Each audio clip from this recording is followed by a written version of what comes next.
The David Pakman Show at davidpakman.com. I have some good but not hugely surprising news out of the Catholic Church. We like to keep up on Catholic Church news whenever it's relevant or interesting. People seem to like Pope Francis, generally speaking. It's like David Pakman Show Catechism. Exactly. Little Sunday school. That's for exactly you. right. Sunday school on Wednesday, I guess we're calling it. Pope Francis has declared that the death penalty is always wrong.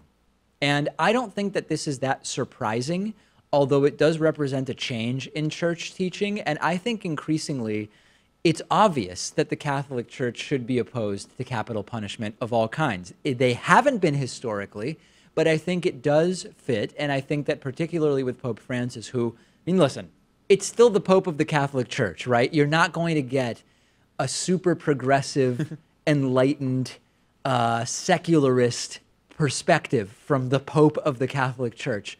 But for being the Pope of the Catholic Church, he's done some pretty relatively progressive stuff. And coming out and just saying, listen, the death penalty is wrong. It's wrong in all cases. There should not be a death penalty. It's not hugely surprising that he's the guy to do it, and I like it. I feel like they're not using the best argument, though. Like, Pope Francis says that the reason he's now against the death penalty is because he thinks that it undermines human dignity. Sure. And, you know, if I was arguing the death penalty and why I am against it against someone who is pro-death penalty, right, I would refrain from using that argument. I mean, you can go into more of a consequentialist approach, like we accidentally kill innocent people every now and then, and it actually costs more, the death penalty, as compared to imprisoning someone for life. So there are better arguments. I mean, I can see why the Vatican wouldn't make them. But yeah, we still agree, direction. Right? We still agree in the end, yeah. Whatever gets them over the line, I think, is still a good thing. It's possible that, you know, in the United States, it's hard to imagine the Pope's decree really impacting the law. But in countries that are much more intertwined with the Catholic Church, I think that the Pope saying the death penalty is wrong in all cases could actually cause some of those countries to revisit whether the death penalty is something they want to have. Well, I don't know. Could it affect our policy here in the United States? Maybe so, because there are a lot of elected officials across the country who are Catholic. Okay.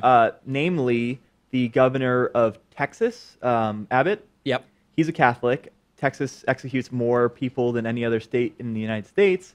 Could that perhaps change his mind on the whole thing, make him, put in place more stays of execution, lobby to try to get rid of the law? I don't know. It's a stretch, but it's possible. It's possible. Yeah, it's conceivable that is something that could influence him. I mean, in principle, I wouldn't be too happy that he decided to change his mind because of what his religious leader had to say. No. But I would be happy with the outcome in that case. Yeah, it's one of those things where I would take it. Like if Greg Abbott said, you know what, my Pope says no more death penalty, so I am going to put stays of execution. That's fantastic.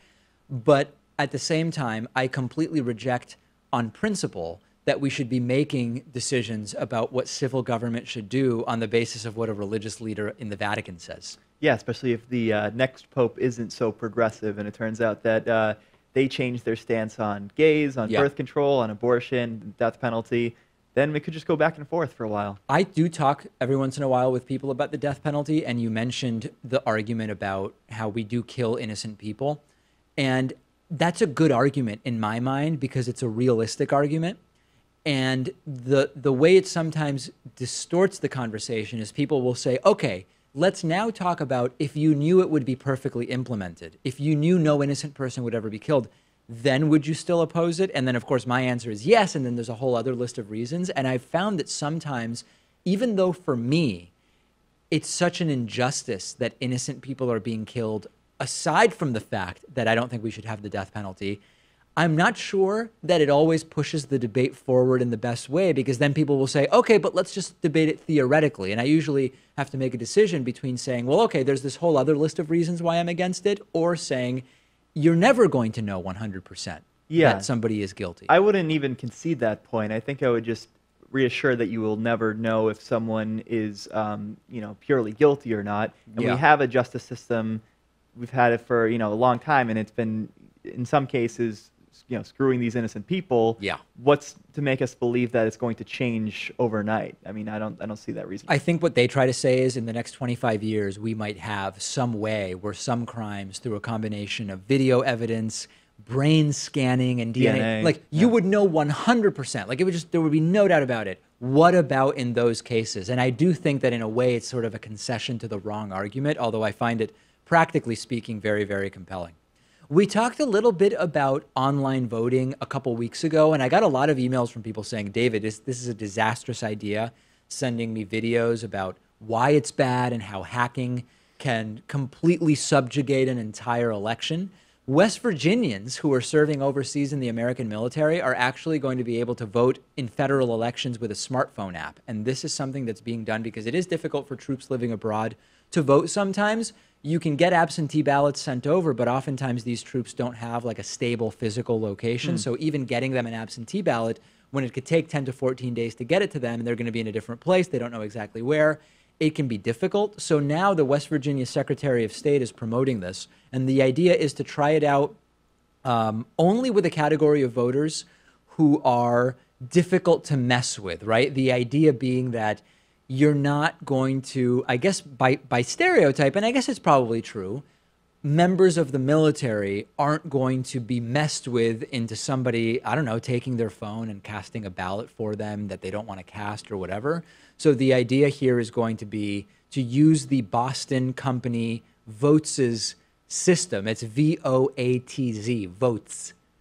I guess it's just the same as votes. I don't know. I'm trying to pronounce it differently.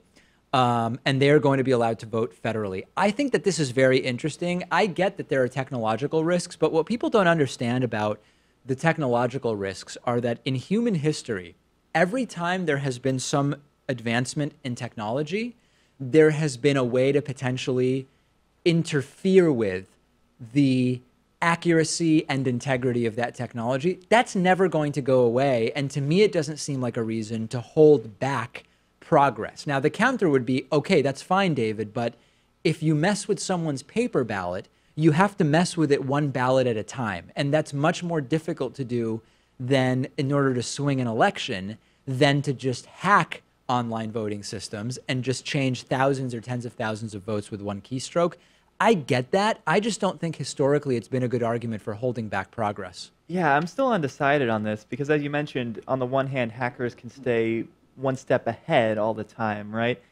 But I don't know. I think maybe we should have paper ballots too, because especially in the context of the 2016 election, it would be a good way to audit the process and make sure that things are in order. If you have some skepticism about the results, I don't disagree. But we could always do it, conduct a test, and I think this is a good category of people to do it on, right? I think so. Specifically West Virginia, and it's specifically members of the military. If it turns out that these members of the military are supporting third-party candidates, they're supporting Democrats, and it just raises a lot of red flags because we wouldn't typically see this from that demographic. Are you sure? I don't know. We should take a look into it. I think that's a false notion that we have, that the military is that overwhelmingly Republican. I think that the military is more Republican than Democratic, I think for sure, but it's not as one-sided as some people believe.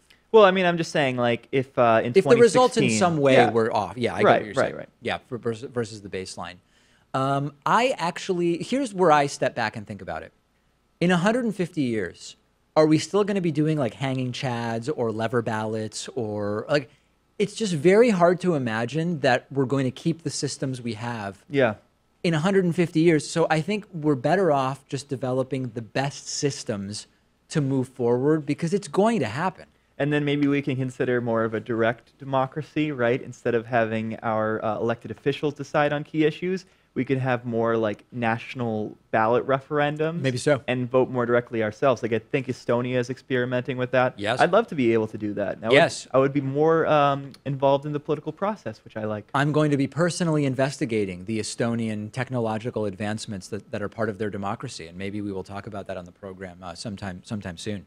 I'm not on Snapchat, but I am aware of Snapchat filters because very often people will post videos to Instagram that have been filtered with those Snapchat style filters. Some of those filters modify people's bodies and faces to meet certain stereotypes of beauty and physical appearance. And plastic surgeons now are saying this is becoming a problem. People are showing up and they're actually asking for surgery to make them look the way they do when they use these Snapchat filters. And of course, these are fantasies. These are not the ways that normal faces and bodies look.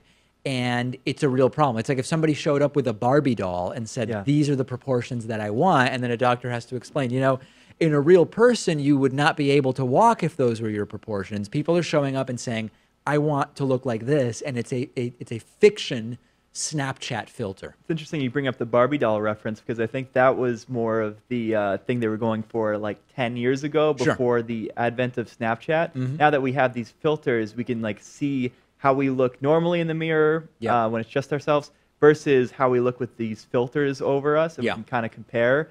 And I think it is psychologically damaging. It's so there's this condition called body dysmorphia where you it can apply in a few different ways. One is that you you feel you want to change, you go in and you get plastic surgery, and then all of a sudden you say, you know, it's not exactly what I'm looking for. So you go in and you get another change, and you have this dysmorphia where you will never accurately, and I don't know if that's the right word, but you will never be satisfied by the way you look, because the standard you're trying to achieve will always be just slightly out of reach. And Michael Jackson reportedly had this, which is why he was constantly going in and getting adjustments to his nose time and time and time again. This is being called Snapchat dysmorphia, which is that the fictionalized version of people's faces and bodies will always be, as the name suggests, fictionalized from what exists in the real world, and it's going to continue this sort of slide in terms of the expectations people have. It's horribly unhealthy. It's interesting, though, because I see nothing wrong with getting plastic surgery or getting cosmetic surgery, but I feel like there's a limit. Like, you can take it too far. So what's the cutoff point? Is one surgery on your nose okay? I don't think it's a number. Not? Here's the thing. If someone says, listen, I was born with a nose that I really don't like. It affects my confidence and it's affecting my day-to-day life. Here's what I want. You get it fixed, you solve that problem, and now you no longer have a new standard for what your nose should be, right? Like the nose had something you didn't like, you resolved what you didn't like, and then now you no longer have that problem. Generally speaking, that should be the end of it. Yeah. The problem that the body dysmorphia and the Snapchat dysmorphia causes is that it's not actually about the change. It's not, you'll do the change, but then there will be a different change you want to make. It will be this never-ending loop. And then I you think don't like your chin or something like that. It's not the chin, or it's the nose still isn't right or whatever. So I agree with you. I don't have a problem with people getting cosmetic surgery procedures, plastic surgery, no problem whatsoever, as long as there's sort of a healthy relationship to what the change is, how it's affecting your life, and the realization that once it's resolved versus the surgeries and procedures merely for the sake of continuing to make changes in the pursuit of an unattainable and ever-changing goal, if that makes sense. Yeah, no, I think it certainly does. I just feel like maybe it is for some people there's a cutoff point, because certainly someone will have, you know, one nose job, let's just say, and say, I'm happy with how it looks. It, you know, suited my expectations. This is all I wanted out of it. Yeah. And they're otherwise a perfectly healthy person. They could just be satisfied with that one thing. And in that instance, we would say it's perfectly okay. Absolutely. But then for other people, it's a lot different. So, you know, maybe not so much of a cutoff point as it is just assessing where your mental health is on all this stuff. It's the dynamic. I think it's what are you trying to achieve? And good plastic surgeons are able to suss out whether this is someone who is just going to continue getting procedure after procedure by asking questions about their expectations, asking questions about whether they have plans to get more work done, whatever. This is not my field, but it's not that I need to clarify that. But that's my reading of the difference between sort of like a healthy relationship to the procedures versus a less healthy one. You know, on the Snapchat filters, you can have like a halo on top of you. Yep. You can have dog ears. I really hope that no one's going into these plastic surgeon offices asking for dog ears. Yeah. That would be Snapchat dysmorphia. I've not heard of that. I've heard it's more just like the contouring of the face shape and some body stuff. You know, it's weird. The beauty filter makes your skin lighter, which was controversial back in the day when they debuted it. Yeah. Because, you know, it seems to reinforce some stereotypes. Right. There. Now Trump is president and people are less worried about the Snapchat filter and more worried about what he's doing, I guess, which kind of makes sense in some way.